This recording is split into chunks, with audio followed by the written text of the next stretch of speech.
So I recently made a video where I drew a line in the sand. I said, hey, the housing market crash is not happening. A lot of you took that well. Some of you didn't. And I get it, okay?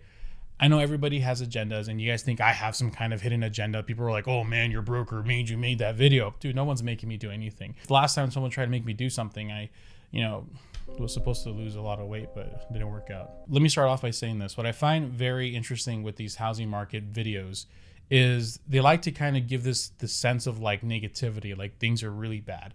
But when you really put them when you really put them against the wall, on the live stream or whatever, you ask them, is the housing market going to crash? They'll be like, I don't know. Right now, it's quite simple. I don't have to explain this to you again. There's more people that want to buy houses than there is wanting to sell. And there's certain cities that are getting even highly impacted. There's even more people moving into there than there's people selling and getting out.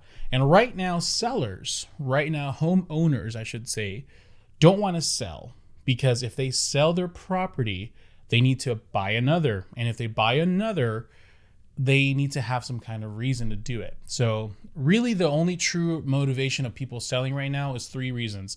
They're moving to another state. They're wanting to upgrade their house for their family, or simply they want to just cash out.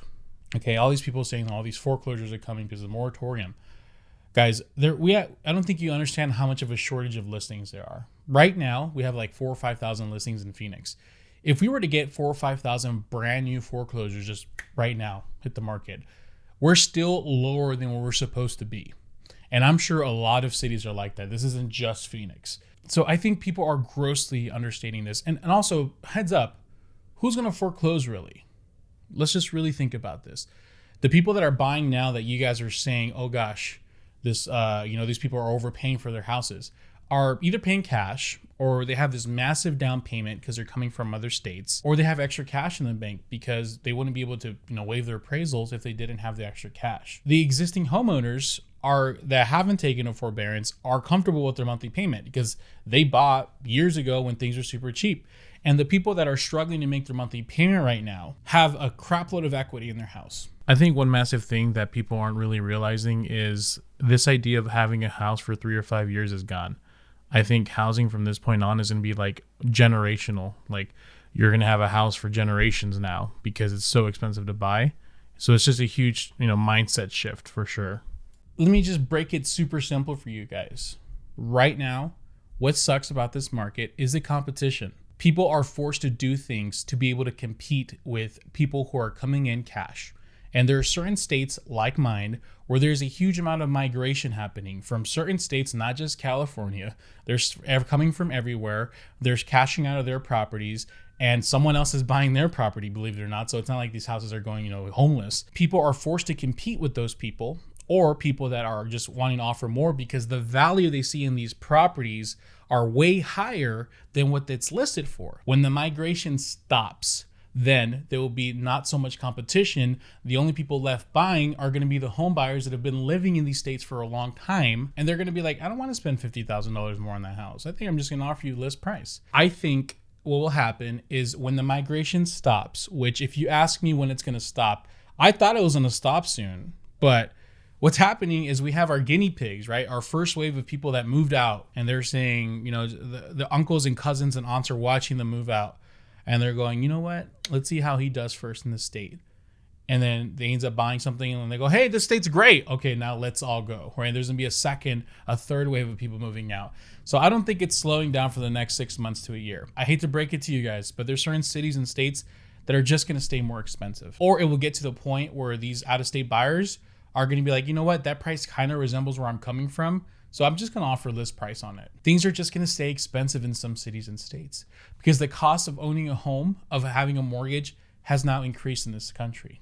It doesn't make sense. I totally understand you guys struggling out there saying that I'm wrong and that, the houses shouldn't be this expensive. It doesn't make sense. You're right. It doesn't make sense. But if you look at it, we have an asset that right now at this very moment, you might not consider it undervalued. You consider it overvalued, but the people that have the money to support it believe these assets are undervalued. And that's why they're coming in and they're spending more on them. And people thinking that this is going to lead to a massive crash. Remember, the 2005 to 2008 period had a lot of fake money out there, a lot of monopoly money, a lot of people buying houses with ninja loans. They wouldn't verify your income, your job, your assets. They would just fluff the numbers to make it work. They would get you a nice cheap interest rate and it would adjust. And your payment would just go crazy, right? There was a lot of imaginary money going around. These people that are buying in these states, yes, it seems like the average income is staying the same. Well, it's because they haven't calculated this new income of people coming in. People that are buying these houses, guys, have cash. They have higher paying jobs than the median income of these cities and states. They are raising the cost of living in these states.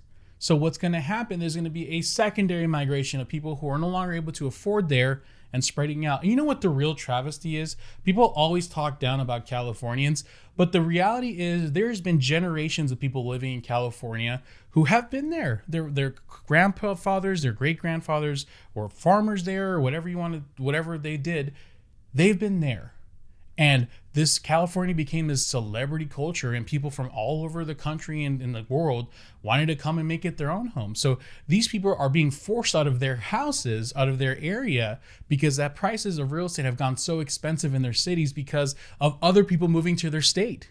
And now they're forced to adapt, and they're saying, well, this is too expensive here now. These celebrities and all these people moving to California, be near the beach, either not from here, are forcing us to leave. And now they're not being welcomed in other states. It's just funny. I'm just saying that. I know everyone's getting affected right now. It shouldn't be just pointing the finger at somebody, but you guys need to put yourself in the position of these people who have been generationally in California as well. They're struggling too. And this is going to be more flack, of course. Everyone loves to hate on the guy who's saying, guys, it's not that bad. And of course, people are going to say, well, you're changing your opinion. You used to say the housing market is in a crash. How convenient. It's called growth.